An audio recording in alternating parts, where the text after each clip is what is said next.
Hey everybody, welcome back to the brand new video. Hopefully you're having a very good Thursday. It's Throwback Thursday once again, and today we're going back to 1991 and looking for another iconic card from the early 90s. A couple weeks ago, we went after the Bo Jackson 1990 score Bo card with his shoulder pads on. That card, I think, in a PSA 10 is worth like $200. Now we're going for something a little more expensive, the Jordan rookie card. The Jordan short print from 91 Upper Deck in a PSA 10 is about a $500 card. Now, it is a short print, so I don't know if we're going to find one today, but we're going to try. The odds of finding a Jordan in 91 Upper Deck is roughly 1 in every 3 or 4 boxes. There's an article that came back in 1991, I think it was in the Chicago Tribune, that said in every 20-box case of 91 Upper Deck, you're going to probably find about 5 or 6 Jordans. So let's hope we can find them today. We've got a sponsor. That's David. David's going to get all the cards in this video. If you'd like to buy into our breaks or videos like this one, you have to be a Patreon member. It's $4.99 per month to get you access to all of our breaks and the Saturday showdowns and new release preview videos. And we're doing a Patreon-only video today or tomorrow with some Heritage Miners, so that as well. So check it out in the description. There's also a channel membership option there for you. We have an auction later tonight. I hope you can join us for our auction. We've got 3 videos. We got the auction, we've got this one, and we've got the boombox all lined up for you today. So make sure you hit that subscribe button so you don't miss a thing. So now let's go ahead and rip into 1991 Upper Deck. Oh boy. This is one of my least favorite releases ever. You'll see why. You guys know I hate 91 Upper Deck. I always complain about it whenever I open these up. And it's because of the way the cards are collated in the packs. They're super annoying to look through.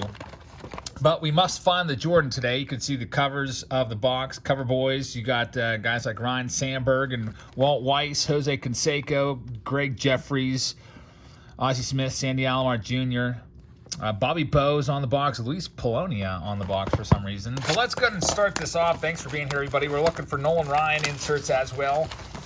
1991 Upper Deck with these foil packs, tamper-proof. They always were big on that. Now these boxes, a couple years ago, you could buy these boxes for like $10 or less.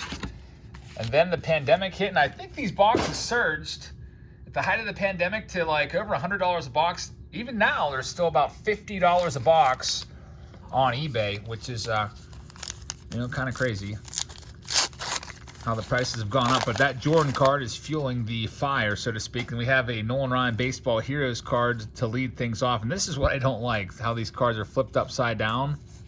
There's the design. This is the first time we've ever opened 91 Upper Deck on the channel, at least a box of it. I always tend to stay away from it just because I dislike the collation with the cards flipped every which way. There's Bert Blyleven with the beach ball laughing it up. Ryan Sandberg, he's a Hall of Famer. Brian McRae, Casey Candell, Bob Malacky, and we've got Teddy Higuera. No Jordan in this pack. Next pack up, by the way, you can take a look at the foil wrappers. I would suggest if you can find a box of these for like, if you get lucky and go to a card show and you find a box of these for like $20, you grab it. That would be a great, great price. Is like I said, typically these are much more on eBay. All right, there's Scott Bales. I think if it's a common player, I'm just going to leave it upside down just to because we have a lot to go through. If I flipped every card, every single card right side up and upside down, we'd be here for an hour today. And I typically like to make my videos 30 minutes or less. 20 minutes is the ideal length, but with 2 boxes, it might take a little longer. There's Bobby Thigpen. He was the saves leader there for a little while with 57 saves. And there's good old Ted Power signing a baseball. Ted Power. Last time I saw him, he was a coach in the Reds. I think a bullpen coach or something like that. Scott Coolbaugh. There's John Smiley, former 20-game winner. We got these little rookie cards here, star rookies. A lot of them were misses. These are just the holograms. Got Frank White. There's Walt Weiss. That's a cover boy of the box. Got Chuck Carr. There's Jack Clark. At least one thing with Upper Deck, I always liked how they put the pictures of the players on the back. One thing I didn't like about these cards was I really hated how they only put 5 years of stats can't you just give us all, like Dave Winfield? Okay, he started his career, his rookie card was way back in 1974. They only give you just a couple years. The most recent, 4 years of his career. There's so much more to the story. That's why I always loved Topps. There's Jerome Walton. He was a big-time prospect back in the day. Everybody wanted his cards. That's a Luis Gonzalez rookie card, 1991. Robin Ventura got a nice Montreal Expos. Mike Schooler, who's now a gym teacher. Somebody let me know that. They said he was actually their gym teacher, which is pretty cool. There's a nice another Nolan Ryan, no-hitter number 4. Nolan Ryan threw 7 no-hitters in his career, which is pretty crazy. Over 5,000 strikeouts, over 300 wins, and 0 Cy Youngs, which is just kind of crazy to think about. But widely considered to be one of the all-time greats. And there's another one of the all-time greats, John Smoltz. That's a nice card right there. He is in the Hall of Fame. Still looking for our Jordan. Do you think we'll find one? Our chances are about 50-50. I feel like they're 50-50. I'm hoping we can find one today. If not, maybe we'll have to do 91 Upper Deck again and search for that card once more. We got an Andre Dawson Hall of Famer alert coming up for you guys. That's a cool card right here. That's Lou Brock and Ricky Henderson. When Ricky Henderson broke Lou Brock's all-time stolen base record. Sammy Sosa's a nice card. Fred McGriff should be in the Hall of Fame. He'll get in someday. No doubt about it. I think you're going to see Fred McGriff. I think you'll see Dale Murphy get in too via a committee. Robbie Alomar is a Hall of Famer. And we've got Andre Dawson. So pretty good pack. Dawson also a Hall of Famer. Coming up tomorrow on the channel, for those of you that are always asking, what's a good box for like $100 or $150? We got a Face-Off Friday doing just that, looking at boxes in that price range, in the $100 to $150 box price range. There's Gary Sheffield. He's a 500 home run bat, not in the Hall of Fame though. Probably should be. Larry Walker is. That's his second year card right there. Carlos Baerga had some very nice seasons. Another Robbie Alomar. And Ruben Sierra. The collation of these is just so crazy that they're just flipped upside down in the packs every which way. 86 Topps does that too. There's a nice baseball heroes of Nolan Ryan, Brian Barnes. I remember him from that terrible 91 studio box that we did. I got to get out there and buy some older boxes. I've been doing stuff from the 90s recently. There's Jack Morris. He's a Hall of Famer. I'd like to get back and do a little more baseball card exchange stuff. I'm kind of waiting to see if the prices go down. I haven't really looked too much. With the whole baseball card exchange Logan Paul scandal that happened, I thought maybe the prices would drop a bit, so we'll see. It's a possibility. I might grab another box of those, maybe a 79 box. Maybe we can find that Ozzie Smith. Hopefully it's not a sheet C box like we had before, a sheet C, which means all the cards came cut from the same sheet and they're all commons. That occasionally does happen, unfortunately. So far in this video, nothing too crazy. We're hoping to find that $500 in a PSA 10.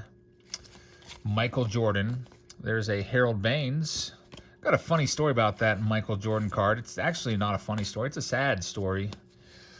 All right, so some of you probably know that I'm a high school teacher. And as a high school teacher, I do review games every now and then. I mean, what class doesn't? There's a nice one. Mike Mussina rookie card. Put that one aside to sleeve up. He's a Hall of Famer. So when I do review games, typically I will have a prize. And a lot of times it might just be a couple bonus points. So more of a skill. Probably will never get in the Hall of Fame in light of the news that broke over the summer about him. But, so give some bonus points. Maybe a couple minutes open book time, something like that if you do a good job if your team wins. But as you know, I love baseball and baseball cards. So one of the prizes was always baseball card packs. There's Dennis Eckersley. He's a Hall of Famer. So this one time, this one kid got he won, his team won. He could choose a couple bonus points, pack of baseball cards. And he chose the pack of baseball cards. And I had a box back then of just, packs like this, 91 Upper Deck and stuff like that. Now my baseball card box to school is much better. I've got a bunch of hobby packs in there for him to choose from. just, the extras from the Patreon packages. I just take into school and let the kids, if they're into baseball cards, choose those. We've had a couple hits so far this year, by the way, in my class.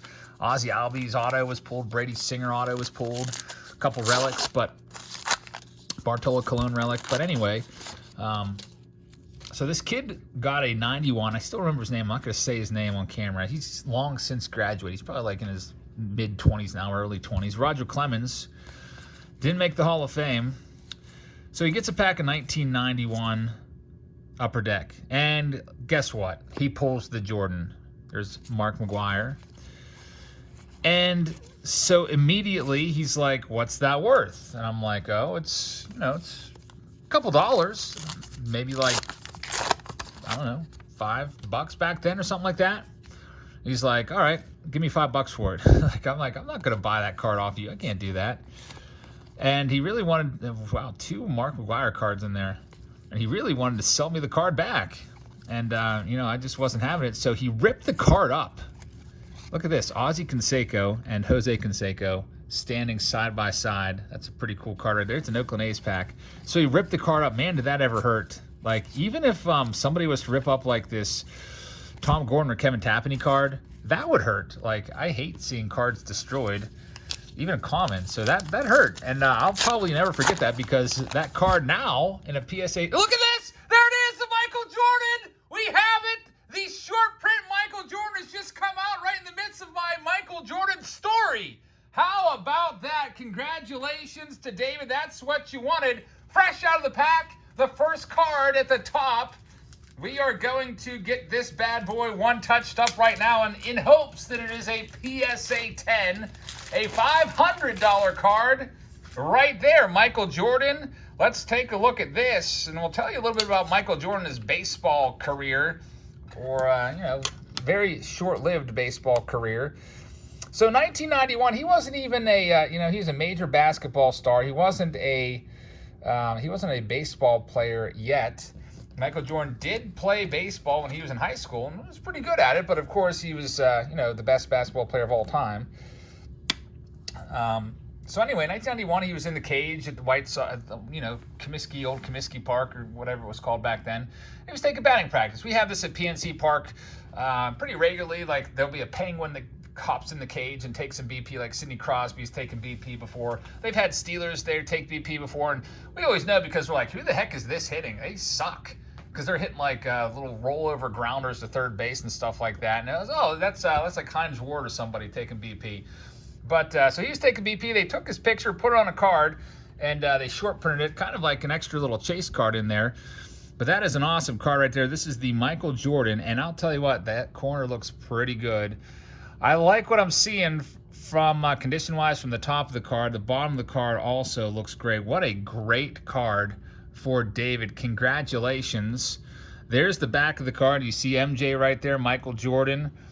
For my money, the best basketball player of all time, hands down. Here's what it says on the back. It says, on July 25th, 1990, before the White Sox entertained the Cleveland Indians, Sox fans had an opportunity to see what 23, simply known as Michael, could do with a baseball bat. Jordan impressed everyone by blasting 2 homers, with the second one soaring into the upper deck. Michael Jordan was spotlighted as the White Sox secret weapon. After taking batting practice, Michael posed in a White Sox uniform for a souvenir poster, with all proceeds going to his charity, the Michael Jordan Foundation. What an awesome card. That is such a great card right there. Michael Jordan short print rookie card. It's a $500 card in the PSA 10, and we found it for David. David, congratulations. I don't know. Now what do we do? All these extra 1991, hey, Ken Griffey Jr. and all these 91 cards left over. I almost think, all right, I've accomplished what I set out for. David, thank you very much, man. So here's what I'll do for you, David. I'm going to finish off this box, and then the other box I'm going to send to you sealed, because like I said, that's a $50 box. And you know what? If you keep it sealed, David, it's only going to go up in value. Very, very nice. There's Lance Johnson. We'll finish this box off because, I'm pretty happy right now. There's Tim Raines, Jim Abbott laying down the bunt. Now, Jim Abbott, as you know, this is kind of an interesting picture. You don't get to see his right hand too often. Now, he was born without a right hand. You can see right there.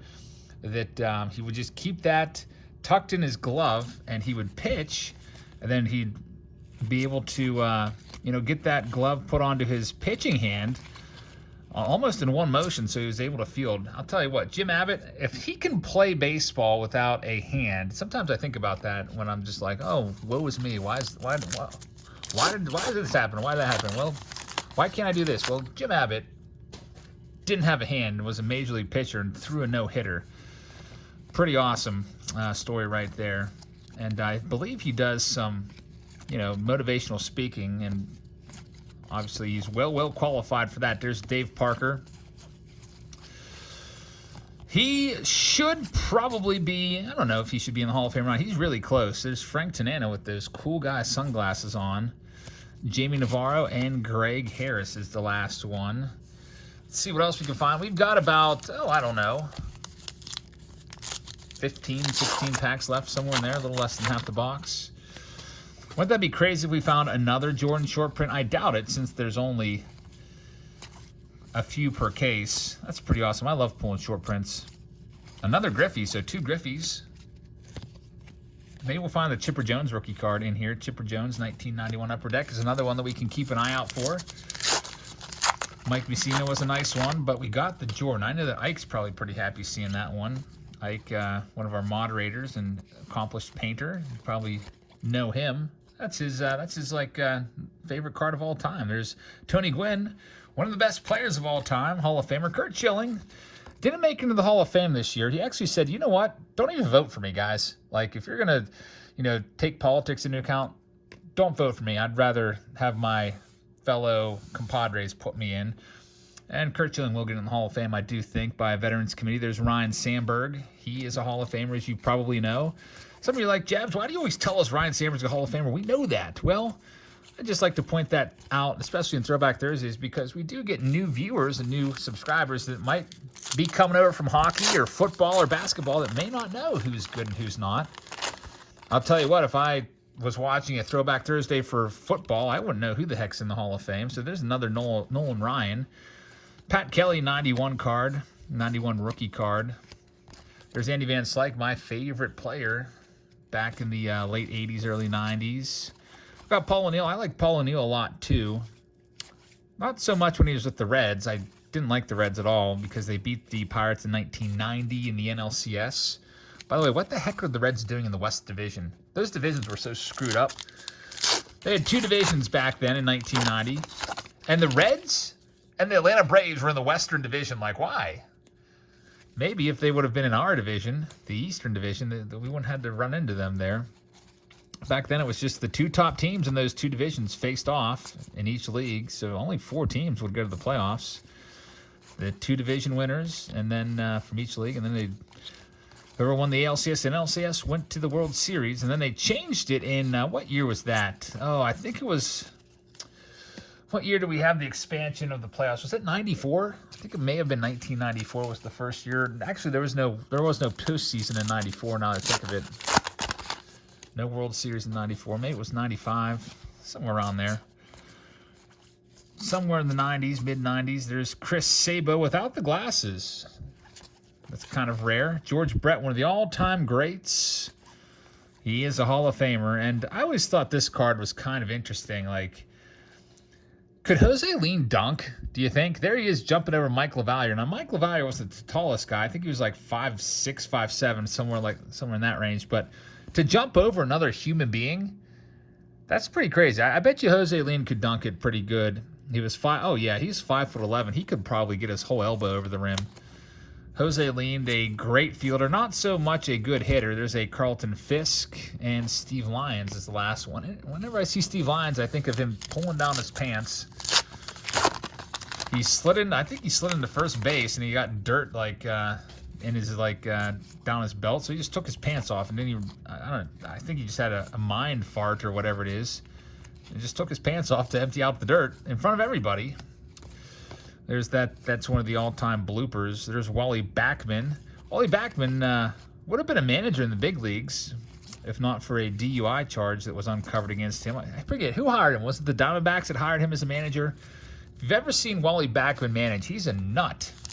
He's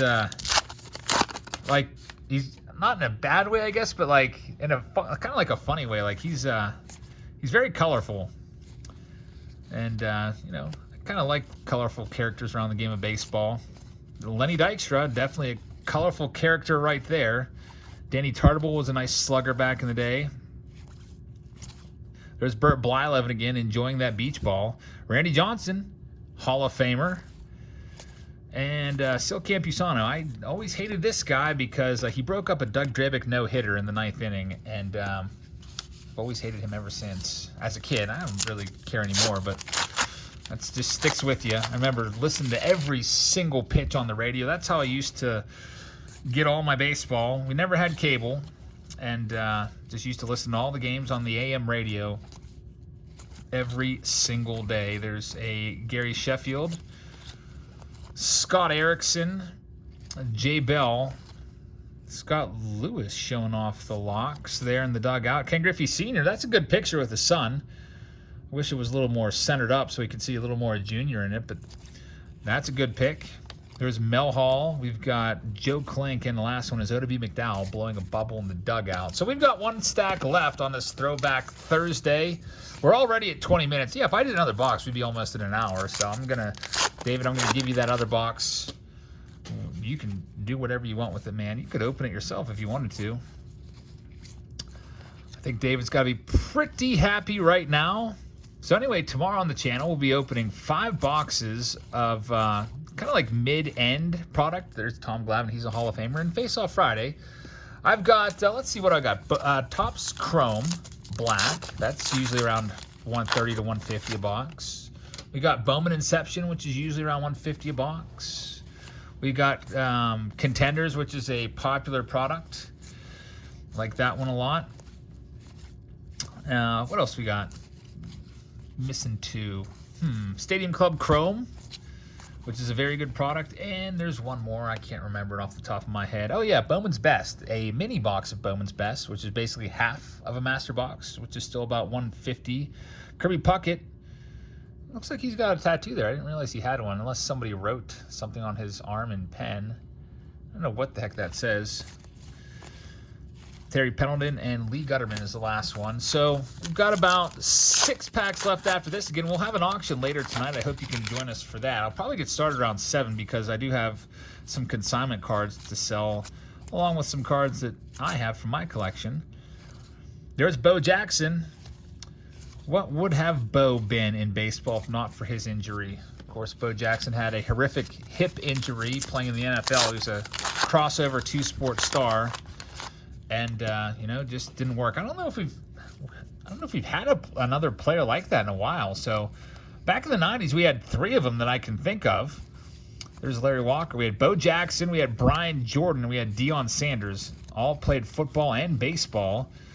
Back in the 80s, you had Danny Ainge, who played a couple seasons of MLB baseball along with basketball. But who's the last player that's played baseball and another professional sport? I can't think of who the last one is. Maybe it is Brian Jordan. Wade Boggs, by the way, Hall of Famer, a great hitter, one of the all-time best. Next pack, we've got Terry Pendleton, your 1991 Most Valuable Player. Orlando Merced, I used to love that card a lot. It's a rookie card. He was a good player for us for a few years. He was actually my favorite player after Van Slyke left. Bonds was gone. Van Slyke was gone. Orlando Merced took over, probably like 1993 or so. All right, David, you've got just a couple packs left. Let's see what we can find. There's a Fielder's Feet card with his 51 home runs, which was a big number back then. I think you got to go back to like, I don't even know, the 70s before to find someone that hit over 50 before Fielder did it. Nobody in the 80s did it. Mark McGwire and Andre Dawson came close with 49. I think those were both in 1987. What the heck is up with this card? It's like, is that stuff falling from the sky? It looks like silly string or something, or it might be a card issue. There's Tom Glavine. And Jesse Barfield is the last one there. Next up, we've got Eric Plunk, Henry Rodriguez. He was a nice power hitter for a couple years. think they used to throw O. Henry bars on the field up in Montreal when he would hit a dinger. There's Dave Stewart dabbling in photography. Dwight Evans was a solid player. He put up some nice compiled numbers. We got Greg Briley with Griffey on the card again, another Griffey sighting. So Upper Deck trying to do their best to get Griffey on as many cards as possible in the background. We had him on the Griffey senior card in that one. There's Mike Fetters, former Pirate. He had a really weird motion whenever he would take the sign. He would like just stare straight forward and then snap his head violently at a 90-degree angle to take the sign. I always kind of thought he was crazy. There's Paul Abbott, and we've got one more pack. It was a successful Throwback Thursday, thanks to the Michael Jordan short print for you, David. It's all one touched up for you. I hope you get it graded. I hope it's a 10. And, you know, you got a $500 card on your hands then. Got Robbie Alomar. That's one of those collectors, what are those, collector's dream cards or whatever they are. Another hologram. I used to put those on my Trapper Keepers or folders back in the day. There's Mike LaValliere. How tall was Mike LaValliere after all? He was 5'10", actually, so a little taller than I thought. Spanky was his nickname, and Jose Link could jump over his head. Last card of the video is going to be Ken Howell. So a successful Throwback Thursday. We did indeed find the short print rookie card of Michael Jordan. A very good hit right there. So, David, I'll send you this other box sealed to you, along with all your other cards and, of course, the Michael Jordan short print. So that's all we have for you right now, folks. I hope you'll check out our other video today, the Boom Box. I hope you'll join us for auction. Have a great rest of your Thursday, and I will see you all later. Good night, everybody.